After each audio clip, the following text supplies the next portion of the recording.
ഈശോ മിശിഹായ്ക്ക് സ്തുതിയായിരിക്കട്ടെ. ഇന്ന് ഞാൻ നിങ്ങളുടെ മുമ്പിൽ ആയിരിക്കുന്നത് വിശുദ്ധ കുർബാന എങ്ങനെ എൻ്റെ ജീവിതത്തെ പൂർണ്ണമായി മാറ്റിമറിച്ചു എന്ന് നിങ്ങളുമായിട്ട് പങ്കുവയ്ക്കുവാനാണ്. എന്നെപ്പറ്റി പറയുവാണെങ്കിൽ ഞാൻ എല്ലാ ഞായറാഴ്ചയും പള്ളിയിൽ പോകുമായിരുന്നു എന്നതിലുപരി എനിക്ക് കുർബാനയോട് വലിയ സ്നേഹമോ എനിക്ക് ഈശോയോട് വലിയ സ്നേഹമൊന്നും ഉണ്ടായിട്ടല്ല. വിശ്വാസമുണ്ട് എന്ന് വെച്ചാൽ വിശ്വാസം ശക്തമായിരുന്നില്ല. പിന്നെ കുർബാനയ്ക്ക് പോയിരുന്നപ്പോൾ തന്നെ വളരെ മടിയോടുകൂടിയൊക്കെയാണ് പോയത്. ചിലപ്പോൾ ചില ഞായറാഴ്ചകളിൽ എന്തെങ്കിലും തിരക്ക് വന്നാൽ കുർബാന മിസ്സാക്കുകയും ചെയ്തിരുന്നു. അത്രമാത്രം വില കുറച്ചൊക്കെയാണ് ഞാൻ വിശുദ്ധ കുർബാനയെ കണ്ടത്. പിന്നെ വിശുദ്ധ കുർബാനയിൽ ആയിരിക്കുമ്പോഴാണെങ്കിൽ തന്നെ പല വിചാരത്തോടു കൂടിയിരിക്കുക, അങ്ങനെയൊക്കെയായിരുന്നു ഞാൻ. പക്ഷേ എന്നെ എൻ്റെ ജീവിതത്തിൽ വിശുദ്ധ കുർബാനയിലേക്ക് അടുപ്പിച്ചത് എൻ്റെ കമ്പനിയിലുള്ള ഒരാളായിരുന്നു. ജോർജ് എന്നാണ് ആളുടെ പേര്. ഞാൻ എൻ്റെ കമ്പനിയിലിങ്ങനെ ഞാനൊരു ഏവിയേഷൻ കമ്പനിയിലാണ് വർക്ക് ചെയ്യുന്നത്. എൻ്റെ പേര് ജെൻസൺ എന്നാണ്. അപ്പോൾ ഞങ്ങൾക്ക് മാസത്തിൽ ഒരാഴ്ച ഓഫീസിൽ പോകേണ്ടതായിട്ട് വരും. അപ്പോൾ ഞങ്ങളുടെ ടീമിൽ 3 പേരാണുള്ളത്. ഞാൻ ബ്രാൻഡിങ് ആൻഡ് കമ്മ്യൂണിക്കേഷൻ ഡിപ്പാർട്ട്മെൻറ്റിൽ ആണ് വർക്ക് ചെയ്യുന്നത് ഞങ്ങളുടെ കമ്പനിയിൽ. അപ്പോൾ ജോർജ്, ബിബിൻ, പിന്നെ ഞാനും. അപ്പോൾ ഞങ്ങൾ 3 പേരും ഇങ്ങനെ ഒരു റൂമിലായിരിക്കുമ്പോൾ എല്ലാ ദിവസവും രാവിലെ ജോർജ് എന്ന് പറയുന്ന ചേട്ടായി എഴുന്നേറ്റ് പള്ളിയിൽ പോവും. രാവിലെ പള്ളിയിൽ പോകുമ്പോൾ ഓക്കെ, എനിക്ക് പണ്ടൊക്കെ ഞാനിങ്ങനെ പള്ളിയിൽ പോയിരുന്നു. എന്നാലും എല്ലാ ദിവസമൊന്നും പള്ളിയിൽ പോകുന്നില്ലായിരുന്നു. എന്നാലും കൊള്ളാം, നല്ല കാര്യമെന്ന് ഞാൻ ചിന്തിച്ചു മനസ്സിൽ. അങ്ങനെ മുന്നോട്ട് പോയി. പക്ഷേ ഞങ്ങൾ 2 പേരും കിടന്നുറങ്ങും. അതായിരുന്നു സംഭവിക്കാറ് ഞങ്ങളുടെ റൂമിൽ. പക്ഷേ കുറച്ചങ്ങോട്ട് പോയപ്പോൾ ഞാൻ പിന്നെ 1 മാസം കഴിഞ്ഞ് ചേട്ടായിനെ കണ്ടു.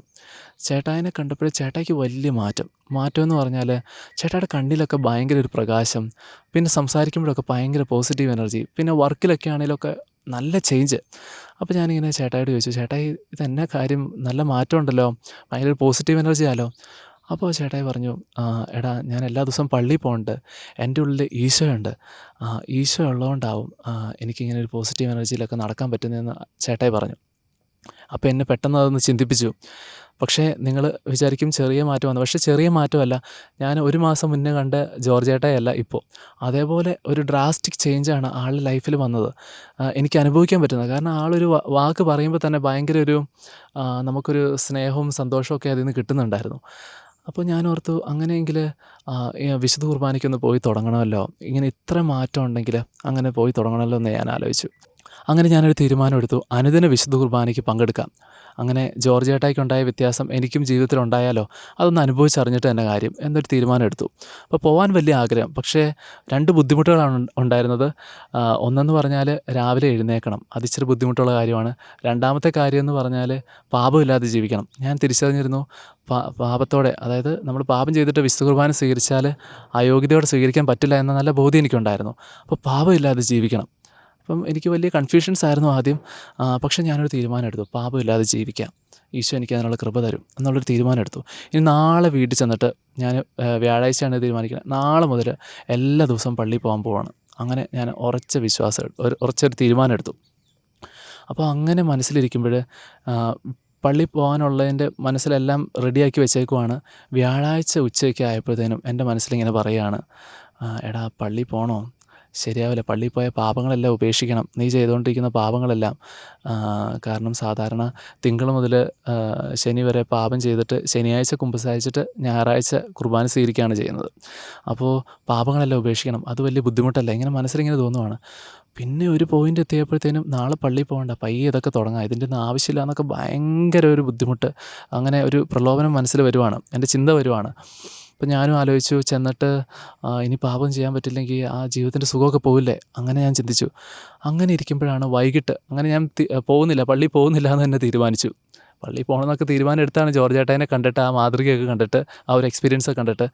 പിന്നെ അങ്ങനെ ഇരിക്കുമ്പോഴാണ് മമ്മി വീട്ടിൽ നിന്ന് വിളിച്ചു. അന്ന് എനിക്ക് മോക്കുരു ഭയങ്കരമായിട്ടുണ്ടായിരുന്നു. അപ്പോൾ മോക്കുരു ഉണ്ടായിരുന്നപ്പോൾ ഞാൻ ഈ ഇംഗ്ലീഷ് മെഡിസിൻ കഴിച്ചിട്ട് ഭയങ്കര ബുദ്ധിമുട്ടായിരുന്നു. അത് നിർത്തിക്കഴിഞ്ഞാൽ വീണ്ടും കുറേ കുരു വരും. പിന്നെ ഈ മോക്കുരു എന്ന് പറഞ്ഞാൽ എനിക്ക് ഭയങ്കരമായിട്ട് കോൺഫിഡൻസ് പോകും.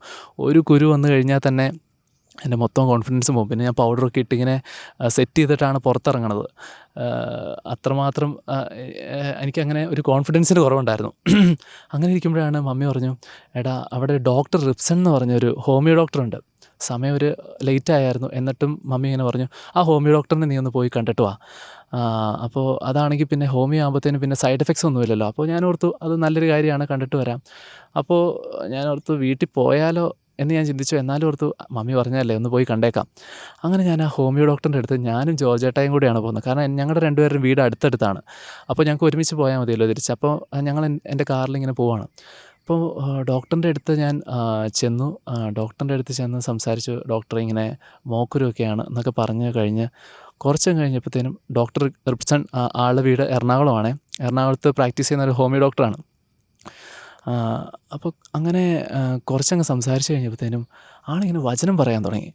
വചനം പറയാൻ തുടങ്ങിയപ്പോഴത്തേനും ഭയങ്കര എഫക്റ്റാ ആൾ വചനം പറയുന്നത്. ഞാൻ ആദ്യമായിട്ടാണ് ഒരു ഡോക്ടർ ഇങ്ങനെ വചനം പറയുന്നത്.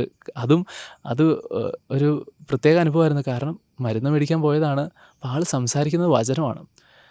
മരുന്ന് രോഗത്തെ പറ്റിയേക്കാളും കൂടുതൽ മരുന്നിനെ ഈ വചനം ഇങ്ങനെ തരുന്നോണ്ടിരിക്കുക. വചനം ഓരോന്ന് ഇങ്ങനെ പറയുക. എന്നിട്ട് ബൈബിളുണ്ട് ആളുടെ കയ്യിൽ. ബൈബിൾ എടുത്ത് വെച്ചിട്ട് ഓരോ കാര്യങ്ങൾ വ്യാഖ്യാനിക്കുക. പക്ഷെ ആളിങ്ങനെ വ്യാഖ്യാനിച്ച് തുടങ്ങിയപ്പോഴത്തേനും എൻ്റെ ഹൃദയം അങ്ങ് ജ്വലിക്കാൻ തുടങ്ങി. എനിക്ക് ഭയങ്കര പോസിറ്റീവ് എനർജി. ഞങ്ങൾക്ക് രണ്ടുപേർക്കും ആ പോസിറ്റീവ് എനർജി ഫീൽ ചെയ്തു. അങ്ങനെ ഞാനിങ്ങനെ വചനം കേൾക്കണു. അങ്ങനെ കുറേ കാര്യങ്ങളിങ്ങനെ പറഞ്ഞു ആൾ. വചനം വ്യാഖ്യാനിച്ചും ഞാൻ ശരിക്കും അതിശയിച്ചു പോയി. ഇങ്ങനെ മനുഷ്യരുണ്ടോ എന്ന് ഞാൻ ചിന്തിച്ചു. അത് കഴിഞ്ഞ് ഞാൻ വളരെയധികം താങ്ക്ഫുള്ളാണ് ഡോക്ടർ റിപ്സണോട്. കാരണം അന്ന് ആളങ്ങനെ എനിക്ക് വചനം പറഞ്ഞു തന്നില്ലായിരുന്നെങ്കിൽ, വചനത്തിലൂടെ എന്നോട് സംസാരിച്ചില്ലായിരുന്നെങ്കിൽ ഞാനിന്ന് നിങ്ങളുടെ മുമ്പിൽ ആയിരിക്കില്ലായിരുന്നു. പിന്നെ ഞാൻ വചനം കഴിഞ്ഞ് ഞങ്ങൾ രണ്ടുപേരും പുറത്തിറങ്ങിയപ്പോൾ ഞാൻ ഞെട്ടിപ്പോയി. ഇതെന്താ ഇത്? ശരിക്കും ഒരു ഹെവൻലി എക്സ്പീരിയൻസ് ഞങ്ങൾക്ക് ആ ചെറിയ റൂമിൽ വെച്ചുണ്ടായി. എന്നിട്ട് ഞാൻ പുറത്തിറങ്ങിയപ്പോൾ ഞാൻ എന്തായാലും തീരുമാനം എടുത്തു. എന്തായാലും വിശുദ്ധ കുർബാനയ്ക്ക് പോകും. എനിക്ക് പാപം വേണ്ട. ഞാനിനി പാപം ചെയ്യാൻ പോകുന്നില്ല. ഞാനിനി നാളെ മുതൽ മുടങ്ങാതെ വിശുദ്ധ കുർബാനയ്ക്ക് പോകാൻ പോവാ. ഈശോ എനിക്ക് അതിനുള്ള കൃപ തരും. അങ്ങനെ ഞാൻ വിശുദ്ധ കുർബാന എൻ്റെ ജീവിതത്തിൽ സ്റ്റാർട്ട് ചെയ്തു. അപ്പോൾ നിങ്ങൾ മനസ്സിലാക്കണം, വിശുദ്ധ കുർബാനയ്ക്ക് പോകാൻ തീരുമാനം എടുത്തപ്പോൾ തന്നെ വലിയ പ്രലോഭനമാണ് എൻ്റെ ജീവിതത്തിലുണ്ടായത്. കാരണം അത്രമാത്രം പാപത്തിലൊക്കെയായിരുന്നു ഞാൻ ജീവിച്ചത്. അപ്പോൾ ഞാൻ വിശുദ്ധ കുർബാന സ്വീകരിച്ച് മുന്നോട്ട് പോയപ്പോൾ എൻ്റെ ലൈഫ് പയ്യെ അങ്ങ് മാറാൻ തുടങ്ങി. എൻ്റെ സ്വഭാവം മാറാൻ തുടങ്ങി. പിന്നെ എനിക്ക് ബുദ്ധിമുട്ടുണ്ടാക്കിയ പാപങ്ങൾ, എനിക്ക് പാപം എന്നെ സ്വാധീനിക്കാതെയായി. കുറേ അങ്ങ് നീങ്ങിക്കൊണ്ടിരുന്നപ്പോൾ എനിക്ക് പാപത്തേക്കാളുപരി ഞാൻ ഈശോയെ സ്നേഹിച്ചു. അപ്പോൾ ഞാൻ പണ്ടിങ്ങനെ ആലോചിച്ചൊരു പോയിൻ്റ് ഉണ്ടായിരുന്നു. ഇങ്ങനെ വിശുദ്ധിയിലൊക്കെ ജീവിച്ച് പാപം ചെയ്യാതെയൊക്കെ ജീവിച്ചാൽ ഈ ലോകത്തിൻ്റെ സുഖങ്ങളൊക്കെ നഷ്ടപ്പെടില്ലേ? പക്ഷേ നമ്മളൊരു കാര്യം തിരിച്ചറിയണം. നിങ്ങൾ ഒരു തവണ ട്രൈ ചെയ്താൽ നിങ്ങൾക്ക് മനസ്സിലാവും. വിശുദ്ധ കുർബാനയിൽ നമുക്ക് പാപത്തെ അതിജീവിക്കുവാനുള്ള കൃപ കിട്ടും. എനിക്ക് ഭയങ്കര സോഷ്യൽ മീഡിയ അഡിക്ഷനൊക്കെ ആയിരുന്നു. അതെല്ലാം എനിക്ക് മാറി. പിന്നെ സിനിമയും എല്ലാം, സിനിമ അഡിക്ഷനും, ഇങ്ങനെ സിനിമ കണ്ടുകൊണ്ടിരിക്കുക, അങ്ങനെ എല്ലാം എൻ്റെ ജീവിതത്തിൽ മാറി. ഞാൻ പുതിയൊരു മനുഷ്യനായി രൂപാന്തരപ്പെട്ടു.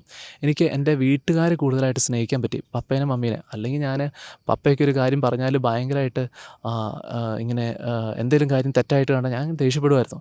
പിന്നെ എൻ്റെ വൈഫിനോടൊക്കെ ആണെങ്കിലും എനിക്ക് കൂടുതലായിട്ട് സ്നേഹിക്കാൻ പറ്റി. എൻ്റെ ജീവിതത്തിൽ വിശുദ്ധി എനിക്ക് ഫോളോ ചെയ്യാനായിട്ട് ഭയങ്കര എളുപ്പമായിട്ട് തോന്നി. പണ്ട് ഞാൻ വിചാരിച്ചൊരു കാര്യമാണ് വിശുദ്ധിയിൽ ജീവിക്കുക എന്നത് എനിക്ക് പറഞ്ഞിട്ടുള്ള കാര്യമല്ല, എനിക്കത് സാധ്യമല്ല എന്നൊക്കെയാണ് ഞാൻ ഓർത്തത്. പക്ഷേ വിശുദ്ധ കുർബാന, അനന്തരം വിശുദ്ധ കുർബാന സ്വീകരിച്ചു കഴിഞ്ഞാൽ നിങ്ങൾക്ക് വിശുദ്ധരായി മുന്നോട്ട് പോകാൻ പറ്റും. അത് പ്രവൃത്തിയിലും സംസാരത്തിലും ചിന്തയിലും എല്ലാം. ഈശോ നമ്മുടെ കൂടെ എൻ്റെ ശരീരം ഭക്ഷിക്കുകയും എൻ്റെ രക്തം പാനം ചെയ്യുകയും ചെയ്യുന്നവൻ എന്നിലും ഞാൻ അവനിലും വസിക്കുന്നു എന്നാണ് പറയുന്നത്. യോഹന്നാൻ 6:56. ഈശോ നമ്മുടെ ഉള്ളിൽ വസിക്കുവാണ്. ശരിക്കും നമുക്ക് ഫീൽ ചെയ്യാൻ പറ്റും. ഒരു പ്രത്യേക ധൈര്യം കിട്ടും. ജീവിതത്തിൽ വലിയ വ്യത്യാസങ്ങളാണ്. അത് ഈ ചെറിയ വീഡിയോയിൽ പറഞ്ഞു തീർക്കാൻ പറ്റുമോ എന്ന് എനിക്കറിയില്ല. വിശുദ്ധ കുർബാനയിലുണ്ടായ എനിക്ക് വന്ന മാറ്റങ്ങളെല്ലാം ഞാനിനി വരുന്ന വീഡിയോസിലെല്ലാം നിങ്ങളുമായിട്ട് പങ്കുവയ്ക്കാം. പക്ഷേ എൻ്റെ ജീവിതത്തിൽ ഞാൻ മനസ്സിലാക്കിയിടത്തോളം പാപത്തിനേക്കാളും ഏറ്റവും സന്തോഷം നൽകുന്നത് വിശുദ്ധ കുർബാനയുമായിട്ട് ഈശോയോടൊപ്പം പോകുന്ന ഈ ജീവിതമാണ്. ഇത് ഞാൻ വളരെയധികം സന്തോഷിക്കുന്നു. പക്ഷേ ഏറ്റവും എളിമയോടെ ഞാനിതിനെ കാണുന്നു. കാരണം ഞാനല്ല, കൃപയാണ് എന്നിൽ അധ്വാനിക്കുന്നത്. ഈശോയുടെ പരിശുദ്ധാത്മാവിൻ്റെ ശക്തിയില്ലെങ്കിൽ, പരിശുദ്ധാത്മാവ് എൻ്റെ ഉള്ളിൽ കടന്നു വന്നത് വിശുദ്ധ കുർബാനയിലൂടെയാണ്. പരിശുദ്ധാത്മാവില്ലെങ്കിൽ എനിക്ക് നിങ്ങളുടെ മുമ്പിൽ ഇങ്ങനെ സംസാരിക്കുവാനോ വിശുദ്ധിയിൽ ഇന്നത്തെ ജീവിതത്തിൽ മുന്നോട്ട് പോകാനോ എനിക്ക് സാധിക്കില്ല. അപ്പോൾ നിങ്ങളെല്ലാവരും, ഞാൻ ആഗ്രഹിക്കുകയാണ്, വിശുദ്ധ കുർബാനയ്ക്കൊന്ന് പോയി തുടങ്ങുക. ഞാൻ വളരെ ബുദ്ധിമുട്ടിയാണ് വിശുദ്ധ കുർബാനയ്ക്ക് പോകാൻ എനിക്ക് സാധിച്ചത്. പിന്നെ വിശുദ്ധ കുർബാന ഇത്രയും എൻ്റെ ജീവിതത്തെ മാറ്റിമറിക്കുമെന്ന് ഞാൻ ചിന്തിച്ചില്ല. എൻ്റെ ജോലിയിലും എൻ്റെ ചിന്തയിലും എനിക്ക് സമാധാനവും സന്തോഷവും, എനിക്ക് സദാസമയം ഈശോയുടെ അനുഭവം എനിക്ക് എപ്പോഴും ഉണ്ട്. ഈശോ എൻ്റെ ഉള്ളിലുണ്ടെന്നുള്ളൊരു, ഇന്ന് ഞാൻ നിങ്ങളോട് സംസാരിക്കുന്നത് തന്നെ വിശുദ്ധ കുർബാന സ്വീകരിച്ചിട്ടാണ്. വിശുദ്ധ കുർബാന സ്വീകരിച്ച് നേരെ ഈ മലയുടെ മുകളിൽ കയറിയാണ് ഈ വീഡിയോ ഞാൻ ഇടുന്നത്. ഇപ്പോൾ ഈ ചാനലിലെ ആദ്യത്തെ വീഡിയോ വിശുദ്ധ കുർബാനയെക്കുറിച്ചായിരിക്കണമെന്ന് എനിക്ക് ഈശോ ഒരു പ്രചോദനം നൽകി. ആ പ്രചോദനത്താലാണ് ഞാനിന്ന് നിങ്ങളുടെ മുമ്പിൽ ആയിരിക്കുന്നത്. നിങ്ങളെല്ലാവരും വിശുദ്ധ കുർബാനയിൽ പങ്കുകൊള്ളണം. അത് നിങ്ങളിൽ വലിയ മാറ്റം ഉണ്ടാക്കും. ഇത് ഞാൻ തരുന്ന ഉറപ്പല്ല, ഈശോ നിങ്ങൾക്ക് തരുന്ന ഒരു ഉറപ്പാണ്. അതിന് ഏറ്റവും വലിയ ഉദാഹരണമാണ് ഞാൻ. ഞാൻ പാപത്തെ സ്നേഹിച്ചും എൻ്റെ ജീവിതത്തിലെ വിശുദ്ധ കുർബാനയെ ഏറ്റവും വിലകുറച്ച് കണ്ടും ഞായറാഴ്ച പോലും കുർബാന മുടക്കി മുന്നോട്ട് പോയ ഒരാളായിരുന്നു. പക്ഷേ എനിക്കുണ്ടായ മാറ്റം എന്ന് പറയുന്നത് അത് ചെറിയൊരു മാറ്റമല്ല. അതുകൊണ്ടാണ് ഞാൻ നിങ്ങളോട് പറയുന്നത്, വിശുദ്ധ കുർബാനയ്ക്ക് നമുക്കെല്ലാവർക്കും അനുദിനം പോകാൻ ശ്രമിക്കണം. പണ്ടൊക്കെ ഞായറാഴ്ചയും പറ്റുന്ന ദിവസങ്ങളിൽ വിശുദ്ധ കുർബാനയ്ക്ക് പോകണമെന്നൊക്കെയായിരുന്നു എല്ലാവരും പറഞ്ഞത്. പക്ഷേ അനുദിന വിശുദ്ധ കുർബാനയിൽ നമ്മൾ പങ്കെടുക്കുമ്പോൾ നമുക്ക് വലിയ മാറ്റം നമ്മുടെ ജീവിതത്തിലുണ്ടാവും. ചെറിയ മാറ്റമല്ല, വലിയ മാറ്റം. നമ്മുടെ ലൈഫ് ഫുള്ള് മാറും. നമുക്ക് പിന്നെ സങ്കടമോ ദുഃഖമോ ഒന്നും ഉണ്ടാവില്ല. നാളെപ്പറ്റി ആകുലതയുണ്ടാവില്ല. അങ്ങനെ കൃപയിൽ നമുക്ക് നിറയാൻ പറ്റും. നമുക്ക് നിത്യജീവനിലേക്ക്, സ്വർഗ്ഗത്തിലേക്കുള്ള ഏറ്റവും എളുപ്പ വഴിയെന്ന് പറയുന്നത് വിശുദ്ധ കുർബാനയാണ്. പിന്നെ ജോർജ് ചേട്ടാ എനിക്കെന്ന വലിയൊരു മാതൃകയാണ് കുർബാന പുസ്തകം ഉപയോഗിച്ച് വിശുദ്ധ കുർബാനയ്ക്ക് പങ്കെടുക്കുന്നത്. ചേട്ടാ എന്നും പോക്കറ്റിൽ കുർബാന പുസ്തകമൊക്കെ ആയിട്ട് വരും. എന്നിട്ട് അത് യൂസ് ചെയ്തിട്ടാണ് കുർബാന ഉടനീളം പങ്കെടുക്കുന്നത്. അപ്പോൾ ഞാനും ഓർത്തു, അപ്പോൾ ചേട്ടായിട്ട് ചോദിച്ചപ്പോൾ കൂടുതൽ ശ്രദ്ധ കിട്ടും എന്നുള്ള രീതിയിൽ ചേട്ടായി പറഞ്ഞു. അപ്പോൾ ഞാൻ അന്ന് അത് ട്രൈ ചെയ്തേക്കാം. ഞാൻ നേരെ എൻ്റെ ഇടവക പള്ളിയിൽ പോകുമ്പോൾ പിന്നെ വിശുദ്ധ ഒരു കുർബാന പുസ്തകം ഞാൻ മേടിച്ചേ. കുർബാന പുസ്തകം മേടിച്ചിട്ട് ഈ കുർബാന പുസ്തകമായിട്ട് ഇങ്ങനെ കയ്യിലും പിടിച്ചുകൊണ്ട് ഞാനിങ്ങനെ ഇടവപ്പള്ളി പോകും. ഇടവപ്പള്ളിയിൽ പിന്നെ ഞാൻ കൊയറിനൊക്കെ പാട്ട് പാടാൻ കയറി. അതൊക്കെ വലിയ കഥയാണ്. എന്നിട്ടപ്പോൾ കൊയറിന് പാടുന്നവരാണെങ്കിലും അവിടെ കുർബാന പുസ്തകമുണ്ട്, പിന്നെ എടുക്കേണ്ട കാര്യമില്ല. പക്ഷേ ഞാൻ ഈ കുർബാന പുസ്തകം പിടിച്ചുകൊണ്ട് എന്നൊക്കെ കുർബാനയ്ക്ക് പോകുന്നുണ്ടോ അവിടെ എല്ലാം ഈ കുർബാന പുസ്തകമായിട്ട് പോകും. ആദ്യം എനിക്ക് ഭയങ്കര ബുദ്ധിമുട്ടായിരുന്നു. ആൾക്കാരൊക്കെ എന്ത് വിചാരിക്കും, ഇവന് ഇച്ചിരി ഓവറാന്നൊക്കെ പറയില്ലേ, അങ്ങനെയൊക്കെ ചിന്തയായിരുന്നു. പിന്നെ ഒരാളെന്നോട് ചോദിക്കുകയും ചെയ്തു, ഇതെന്നാടാ കുർബാന പുസ്തകമൊക്കെ കയ്യിലെന്നൊക്കെ. കാരണം ആരും കൊണ്ടുവരാറില്ല കുർബാന പുസ്തകമൊക്കെ. പക്ഷേ എൻ്റേതായ ഈ കുർബാന പുസ്തകം വെച്ച് ഞാൻ ചൊല്ലിയപ്പോൾ വലിയ വ്യത്യാസമാണ് എനിക്കുണ്ടായത്. കാരണം അല്ലാതെ കുർബാന പുസ്തകം ഇല്ലാതെ ഞാൻ പണ്ട് കുർബാന കൂടിക്കൊണ്ടിരുന്നപ്പോൾ അന്നാപ്പുസ്തകം തുടങ്ങി അവസാനം എത്തുമ്പോഴത്തേനും ഞാൻ ലോകം മുഴുവനൊന്ന് കറങ്ങിയിട്ടുണ്ടാവും. എൻ്റെ എല്ലാ കാര്യങ്ങളോടും കറങ്ങി ശരിക്കും ബാക്കിയുള്ള കാര്യങ്ങൾ പല വിചാരത്തോടെ ഇരിക്കാനുള്ളൊരു സമയമായിട്ട് എൻ്റെ വിശുദ്ധ കുർബാന മാറുമായിരുന്നു. എന്നാൽ ഈ കുർബാന പുസ്തകം വെച്ച് വിശുദ്ധ കുർബാനയിൽ പങ്കെടുക്കുമ്പോൾ ഞാൻ എല്ലാ പ്രാർത്ഥനകളും ഇങ്ങനെ വായിക്കും. അപ്പോൾ വായിച്ചിട്ട് അതിൻ്റെ അർത്ഥം നമ്മളിങ്ങനെ ഉൾക്കൊള്ളുമ്പോൾ ശരിക്കും നമുക്ക് ശ്രദ്ധയോടെ നിൽക്കാൻ പറ്റും. അല്ലെങ്കിൽ ഭയങ്കര ബുദ്ധിമുട്ടാണ് ഈ ഒരു 1.5 മണിക്കൂറോ അല്ലെങ്കിൽ 1/4 മണിക്കൂറൊക്കെ ഇങ്ങനെ വിശുദ്ധ കുർബാനയിൽ പല വിചാരം ഇല്ലാതെ ഇരിക്കുക എന്ന് പറഞ്ഞാൽ. അപ്പോൾ നിങ്ങളെല്ലാവരും വിശുദ്ധ കുർബാന പുസ്തകം ഉപയോഗിച്ച് നിങ്ങൾ പങ്കെടുക്കാൻ ശ്രമിക്കുക. ഇത് എനിക്ക് വളരെ യൂസ്ഫുള്ളായിട്ട് തോന്നി. അതുകൊണ്ടാണ് ഞാൻ ഈ വീഡിയോയിൽ ഇത് കാണിക്കുന്നത്. ഇപ്പോൾ ഞാൻ എവിടെ പോയാലും ഈ കുർബാന പുസ്തകം കാറിൽ വെച്ചിട്ടുണ്ടാവും. കാറിൽ നിന്ന് ഇങ്ങനെ എടുത്ത് എല്ലാ ദിവസവും പള്ളിയിൽ ഈ കുർബാന പുസ്തകം കൊണ്ടാണ് പോകുന്നത്. ഇതിലാണ് ഞാൻ പാട്ട് പാടാൻ കയറുമ്പോഴാണെങ്കിലും അല്ലാതെ ഞാൻ കുർബാനയ്ക്ക് പങ്കെടുക്കുമ്പോഴാണെങ്കിലും ഞാൻ ഇത് ഉപയോഗിച്ചുകൊണ്ടാണ് കുർബാനയിൽ ആയിരിക്കുന്നത്. ഇതെന്നെ വളരെയധികം ഹെൽപ്പ് ചെയ്തു. നിങ്ങളെല്ലാവരും ഇതൊന്ന് ട്രൈ ചെയ്ത് നോക്കണം. പിന്നെ വിശുദ്ധ കുർബാനയിൽ പങ്കെടുത്തപ്പോൾ എനിക്കുണ്ടായ വലിയൊരു മാറ്റമാണ്, എൻ്റെ ചുറ്റുമുള്ള പ്രശ്നങ്ങളെല്ലാം മാറി. അതെല്ലാം ഈശോ പരിഹരിച്ചു. അതായത് എൻ്റെ മാത്രം പ്രശ്നങ്ങളല്ല, എൻ്റെ കുടുംബത്തിലുള്ളവരുടെയും എൻ്റെ ചുറ്റുമുള്ളവരുടെയും ഞങ്ങളുടെ പല പ്രാർത്ഥനകളെല്ലാം പെട്ടെന്ന് അതിന് ഉത്തരം കിട്ടും. പക്ഷേ ഞാനിങ്ങനെ ആലോചിച്ചത്, ഞാൻ മാത്രമല്ലേ കുർബാനയ്ക്ക് പോകുള്ളൂ, പിന്നെ എങ്ങനെയാണ് ഇതെല്ലാം മാറിയത്? അപ്പോൾ ഞാൻ അവർക്കെല്ലാവർക്കും വേണ്ടി പ്രാർത്ഥിക്കുന്നുണ്ടായിരുന്നു. പക്ഷേ ഈ നിയോഗങ്ങൾക്ക് വേണ്ടിയൊന്നും അങ്ങനെ പ്രത്യേകിച്ച് പ്രാർത്ഥിക്കുന്നില്ല. പക്ഷേ ഈശോ അതെല്ലാം പരിഹരിച്ചു. അപ്പോൾ ഞാനിങ്ങനെ ചോദിച്ചു, എൻ്റെ ഒരു ആത്മീയ പിതാവുണ്ട്, അച്ഛനോട് ഞാൻ ചോദിച്ചു, ഈശാനന്ദ അച്ഛൻ എന്നാണ് പേര്. അച്ഛനോട് ചോദിച്ചു, അച്ഛാ ഞാൻ കുർബാന സ്വീകരിക്കുമ്പോൾ എനിക്ക് മാത്രമാണ്, എൻ്റെ കുടുംബത്തിന് അനുഗ്രഹം ഉണ്ടാവും, അത് ഓക്കെ, അത് എങ്ങനെയാണ് അതിൻ്റെ ഒരു രീതി, എങ്ങനെയാണത് അനുഗ്രഹത്തിൻ്റെ? അപ്പം അച്ഛൻ പറയുകയാണ്, വിശ്വസിച്ച് ചുമ്മാ കുർബാന സ്വീകരിച്ചാലല്ല, വിശ്വാസത്തോടെ കുർബാന സ്വീകരിച്ചാൽ നിനക്ക് മാത്രമല്ല നിൻ്റെ കുടുംബത്തിനും ലോകം മുഴുവനിലും വലിയ മാറ്റം ഉണ്ടാവും. അതെന്നെ കണ്ണ് തുറപ്പിച്ചൊരു കാര്യമാണ്. ഞാൻ ഓർത്തു, ഞാൻ കുർബാന സ്വീകരിച്ചാൽ എനിക്ക് കൊള്ളാം, കൂടിപ്പോയാൽ എൻ്റെ വീട്ടുകാർക്ക് കൊള്ളാം. പക്ഷേ അങ്ങനെയല്ല, നമ്മൾ വിശ്വാസത്തോടെ ഒരു കുർബാന സ്വീകരിക്കുമ്പോൾ അപ്പോൾ നമ്മൾ മനസ്സിലാക്കണം, ഈശോ നമ്മുടെ ഉള്ളിലേക്ക് വരിക. ഇന്ന് എന്നും ജീവിക്കുന്ന നമ്മുടെ രക്ഷകനായ ഈശോ നമ്മുടെ ഉള്ളിലേക്ക് വന്ന് ഈശോ ഒരാളിലേക്ക് വരിക. അപ്പം ഞാൻ വിശ്വാസത്തോടെ വിശുദ്ധ കുർബാന സ്വീകരിക്കുമ്പോൾ യോഹന്നാൻ 6:56 പറയുന്ന പോലെ എന്നിൽ വന്ന് വസിക്കുക ഈശോ. അപ്പം ഞാൻ വേറൊരു ക്രിസ്തുവാവാം. നമ്മൾ ഈശോ ആയിട്ട് മാറും. വിശുദ്ധ കുർബാന സ്വീകരിക്കുന്നതോടെ നമ്മുടെ ഉള്ളിൽ പാപമില്ലാതെയാവും. അപ്പോൾ നമ്മളുമായിട്ട് ബന്ധപ്പെട്ട് നിൽക്കുന്ന എല്ലായിടത്തും വലിയൊരു അനുഗ്രഹം ഉണ്ടാവും. അപ്പം നമ്മളത് തിരിച്ചറിയണം. ഞാനത് തിരിച്ചറിഞ്ഞത് വളരെ വൈകിയാണ്. പക്ഷേ വിശുദ്ധ കുർബാനയ്ക്ക് ആദ്യം പോകാൻ വളരെ ബുദ്ധിമുട്ടായിരിക്കും. എന്നാൽ ഞാൻ പറയുന്നു, നിങ്ങളെല്ലാവരും അതിനെ ഭേദിച്ച് നമുക്ക് കൃപ, ഈശോയുടെ അനുഗ്രഹം നമ്മൾ ഒന്ന് ആഗ്രഹിച്ച്, ശക്തമായി ആഗ്രഹിച്ച് അതിനുവേണ്ടി പ്രാർത്ഥിച്ചു കഴിഞ്ഞാൽ ഈ തടസ്സങ്ങളെല്ലാം മാറും. എനിക്ക് വിശുദ്ധ കുർബാനയ്ക്ക് പോകാൻ പലവിധ തടസ്സങ്ങളുണ്ടായിരുന്നു. അതെല്ലാം എനിക്ക് മാറാൻ സാധിച്ചത് എനിക്കൊരു ആദ്യം ഒരു ആഗ്രഹം തോന്നി. പിന്നെ ഈ പാപത്തെയൊക്കെ എനിക്കൊന്ന് മറികടക്കണം എന്നുള്ള ഒരു ചിന്തയും, ഇതൊക്കെയാണ്. ഈ ചിന്ത എനിക്കുണ്ടായത് പലരുടെയും പ്രാർത്ഥന മൂലമാവാം.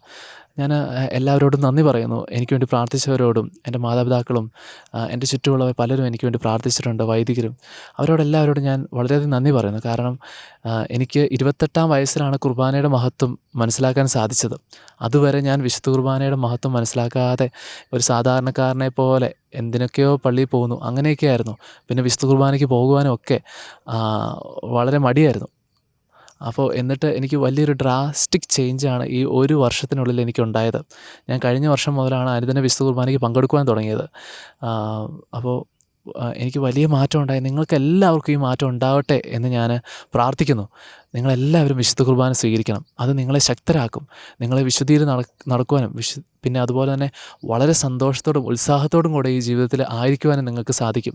ഇതെൻ്റെ ജീവിതത്തിൽ നിന്നുള്ള ഒരു ഉദാഹരണമാണ്. അത് നിങ്ങൾക്ക് റിലേറ്റ് ചെയ്യാൻ പറ്റുമെന്ന് ഞാൻ വിശ്വസിക്കുന്നു. നിങ്ങളെല്ലാവരെയും ഈശോ അനുഗ്രഹിക്കട്ടെ.